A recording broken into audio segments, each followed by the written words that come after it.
Welcome back to Mirror of Fate. It's time to spend another night at the theater. Do we have to? I mean, we bought the tickets. These are non-refundable. Damn it. Yeah, but that doesn't mean we have to go. I mean, come on. It's not every day you get to see a marionette production of Hamilton like this.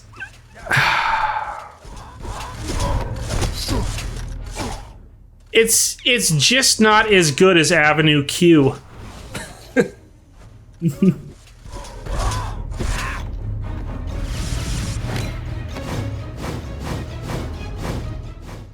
I admit, when we get to Lords of Shadow 2, I will miss the backdashing.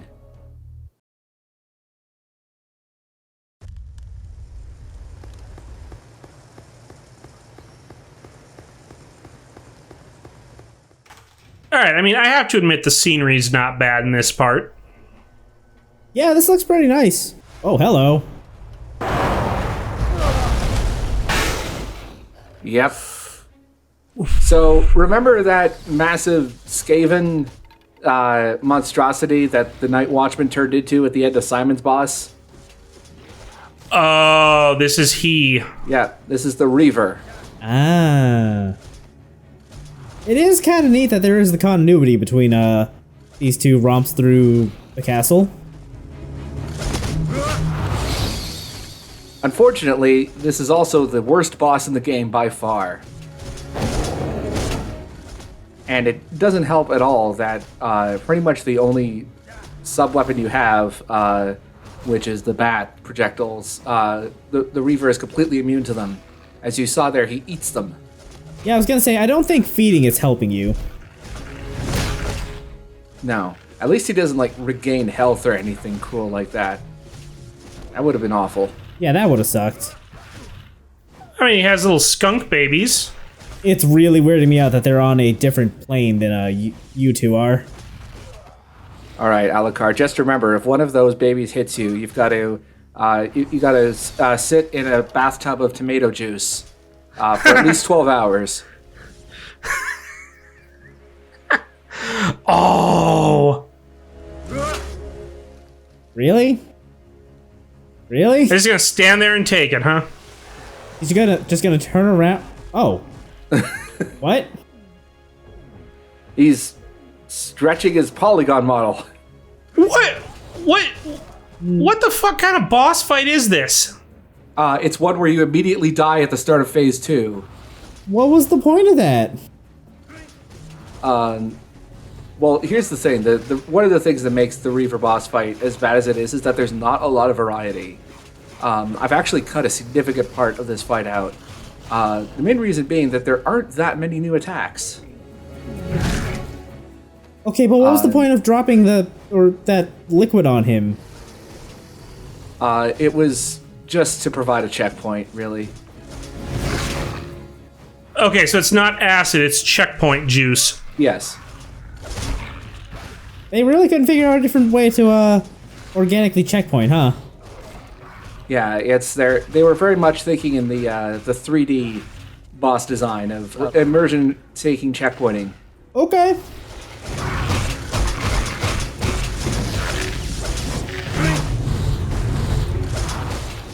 It's really weirding me out when you like dash through it and you end up way further behind it than it looks like you should be. Yeah, it's also very disorienting to play.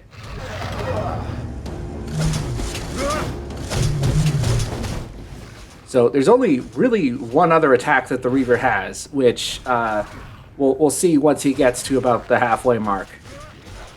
This isn't the halfway mark? Well, look at his health bar. Yeah, no, this is more than the halfway mark. Okay, this is like the 2/3 mark. Okay, so once we get to phase 3, he actually gets a new attack.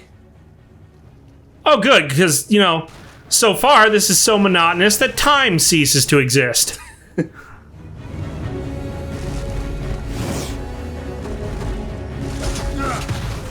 So he sort of spits out these little things that explode on you. Exploding kidney beans is not something I was expecting. Yeah. And if you're positioned in the wrong area when those kidney beans explode, you pretty much need to use the backdash cancel to get out of it. Yeah, this is my least favorite boss in the game for a reason. Also, it's just incredibly monotonous. You don't say. I have no words. Now imagine doing this as part of a boss rush. I mean, to be fair, I just noticed he's healing when he turns around and does that. I never noticed that either when I was recording it, because I. It might be just for that last one, but he was definitely healing.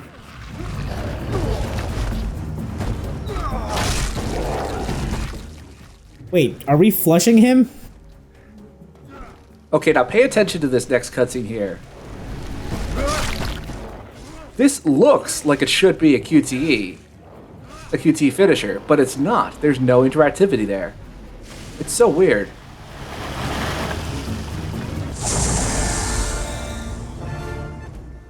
Like, I'm not complaining it's not a QTE, it's just, it seems strange, like it's a very deliberate camera placement. Wow! That's a lot of failure in game design to unpack, dude. All that for the Mega Man X wall jump. Yeah. Well, my theory is that, maybe at some point in development they had a QT finisher in mind, but then playtesters reacted negatively to it, and at that point in development, it was too late to change the camera angle without, redoing a bunch of assets, and so they just decided to cut out the prompts and leave the cutscene in as it was. Which probably makes sense, but I mean, that was just awful. That entire thing was awful. Yeah, the boss as a whole was definitely terrible. I consider that one of the major low points of the game.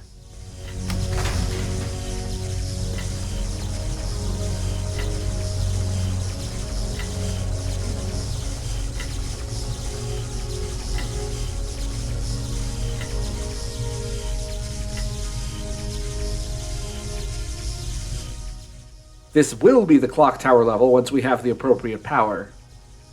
Not quite yet, though. So, question. Does your Shadow Claws thing only work on walls that have, like, scratch marks, or...? Yes. That's kind of lame, actually. Yeah! Exactly. Thank you. Yes. Yeah, good note. Now, like to offer you guys some design notes here. Eat, shit, and die.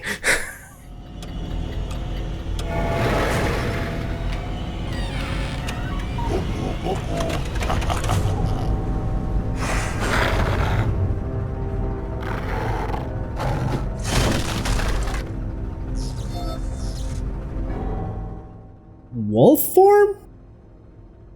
It's the wolf form. Yep. Just when I thought they couldn't ruin Alucard anymore. You turn him into a furry. Good lord. And it's just an attack buff. It doesn't change his moveset at all. Although it is a pretty decent design, I guess. I kind of like that in Symphony the wolf form was totally different, but I don't know. Yeah. Something about his wolf form just looks over designed to me. I don't know. Everything in this game is overly designed. Like, did you see the chicken? Fair. The pot roast chicken? Yeah, fair. I'll give it to you. Like, that reminded me of, like, the burger that trucker has at the beginning of the Resident Evil 2 remake. Accurate gas station cuisine, though. Yes. Like, super accurate. That burger is simultaneously both, like, the most delicious looking and maybe one of the grossest looking burgers I've seen in a video game ever. Yeah, it is the epitome of, like, greasy spoon dining. Yes, we have reached the point of the Let's Play where we are, where we prefer to discuss any other game other than this game. I mean, I'm happy to talk more about Resident Evil 2 Remake. Like, that game is fantastic. Oh, yeah. Really well done.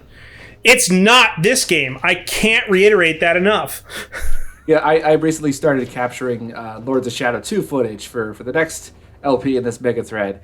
And, having spent so much time with Mirror of Fate, I was just... I know that, Lords of Shadow 2 has some incredibly obvious flaws that we will have plenty of time to discuss, but just having spent so much time with Mirror of Fate, the combat just felt so good!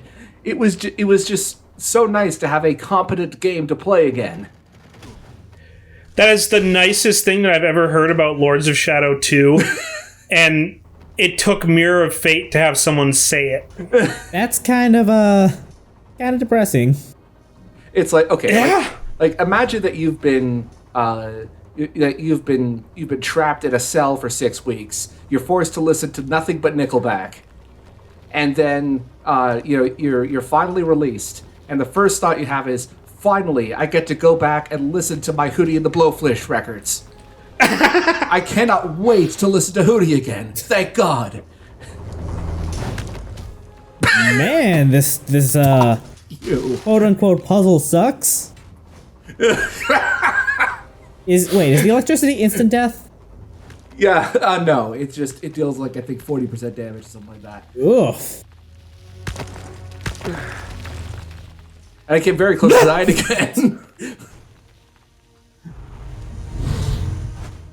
Oh, that's just a landing for you to take a breather. Yeah. Thankfully, when these wolf doors open, I died again. Thankfully, when these wolf doors open, it automatically activates wolf form, so that you don't have to manually activate. You don't have to manually activate it to open the door,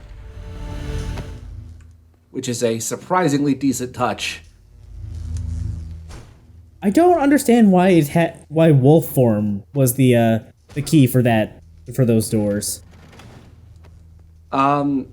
It's I guess that's more of like a Metroid style design, where you can only open a door with a certain type of beam. I guess. Which I guess I should point out that this wing of the Mercury Steam team went on to make the fairly decent Metroid Samus Returns on the 3DS. Oh right, Really? that was Mercury Steam. Yeah. I remember having reservations about that because I hadn't heard very good things about Lords of Shadow. So, they eventually learned from their mistakes. For a second there, I thought you were going to say they made Other M. No, that was Yoshio Sakamoto with Team Ninja commissioned. That was done by the guys at Koei Tecmo, I think, under Sakamoto's direction.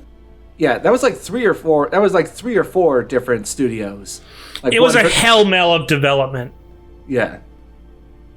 By all accounts, though, I think Sakamoto's the one mostly at fault for how Other M turned out. And speaking of developers being at fault for how games turned out, when we get to Lords of Shadow 2, we'll have a lot of discussion about that game's development because, we'll cross that bridge when we get to it. So that's not like a morph ball track up top, is it? No. Okay, because Thank God. It looked like the spider ball. What are you doing? I'm trying to jump up to that ridge there when this is actually a combat cross climb. Normally, when you do that, you just jump off or just don't do anything. Also, there's the fall damage.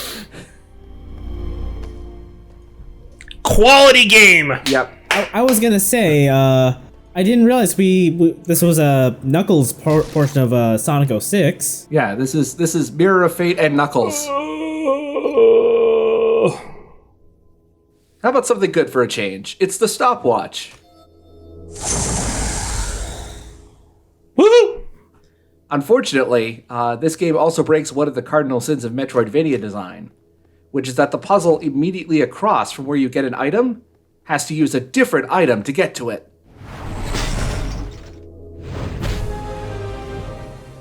What? We need the spider ball, right? Well, no. The point is, you don't need the stopwatch. You need something else, which we'll be seeing in this video, I believe, or possibly next video. I can't remember. So I take it the stopwatch works like traditional Castlevania, where it stops time for like 5 seconds per use, right? Yeah, and if you charge it up, it stops for longer. Okay.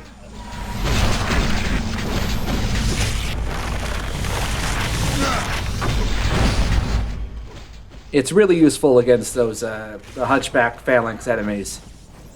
Yeah, I can see that.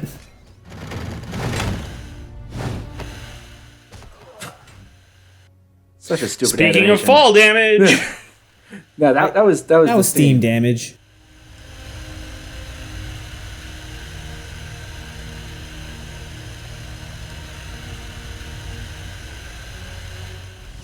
Huh. Yeah, we'll be learning a lot more about the toy maker in Lords of Shadow 2.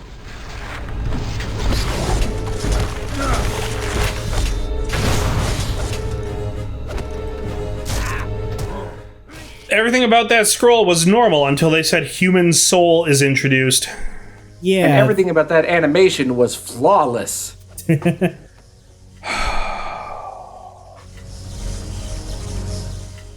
Well, now that we have the stopwatch, we can go through the clock tower level. Oh.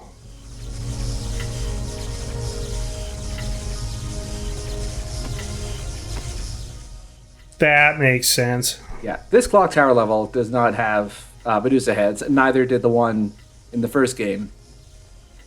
But, what kind of Castlevania clock towers are these? well, these are ones that more focus on cruel platforming. As did the one from Lords of Shadow 1.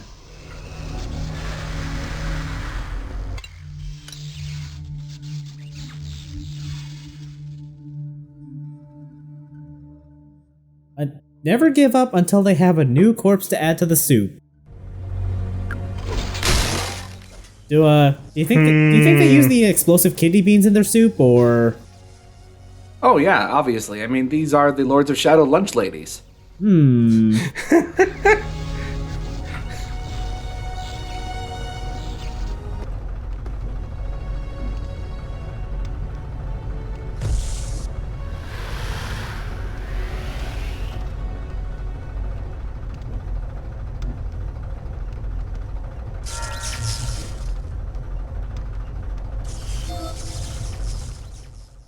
You can now... What? Huh? What? We look at that animation. I think I'd have been happier if they just gave him the spider ball. What would I mean? Imagine crushing Alucard into a ball, though. I think that would have put this game right up to an M rating. Imagine crushing Samus into a ball. I am greatly unamused by this, but I will appease the fans.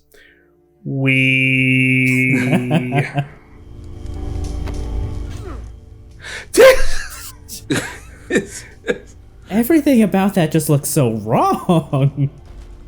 Just awful. Just awful. I think it speaks for itself. I actually did find one interesting quirk about the magnetic rail that we'll get back to. By the way, that glass stained relief there, that's the toy maker. I kind of like it, actually.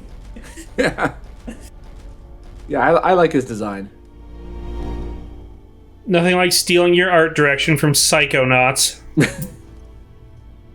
Now that I think about it, yeah, he definitely would not be out of place as a counselor at Raz's summer camp at Psychonauts. Or really in any Tim Schafer game. Yeah, I could see him having a place in Brutal Legend.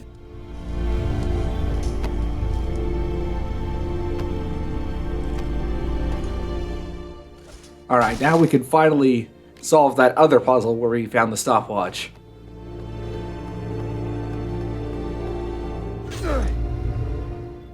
It's really weird to me that the magnet rails have a... I guess, arrows pointing in specific directions? Even though that means absolutely nothing? Yeah, that is not exactly intuitive design there.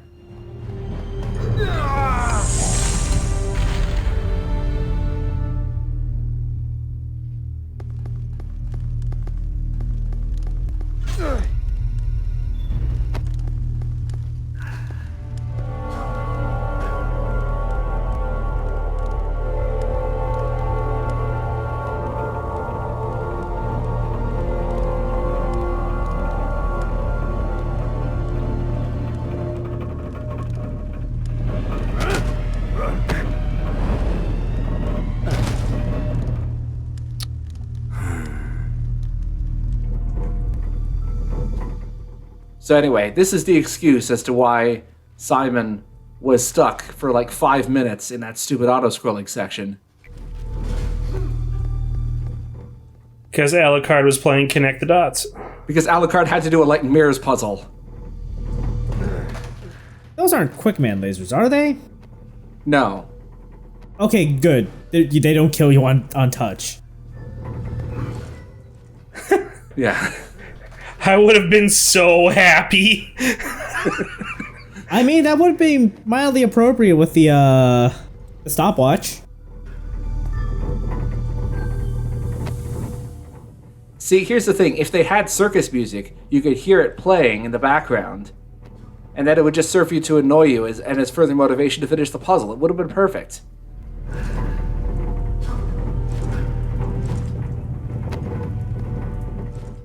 Wasted opportunity. Oh, yeah. Where is this supposed to point to? It's that ball on up there. Oh, okay.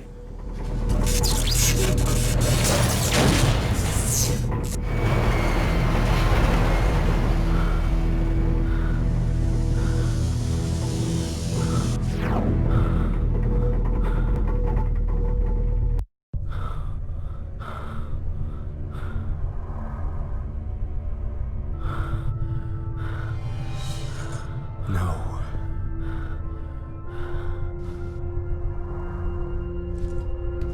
Don't come any closer. You helped me once before, and now you do so again. Why? Who are you? So now you plan to face the Prince of Darkness alone. Your father was one of the greatest Brotherhood warriors that ever lived. Yet he could not defeat Dracula. What makes you think that you can? Answer me. Did you know my father? This I promise. You shall not stand alone against him.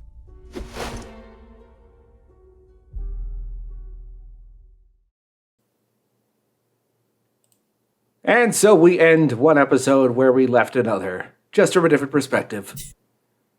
All the perspectives suck. Yep, I know. I'm sorry, but trust me, this is better than having to go through the terrible recap that Lords of Shadow 2 puts you through instead. Oh my god. I'm kind of amazed that this is better, actually.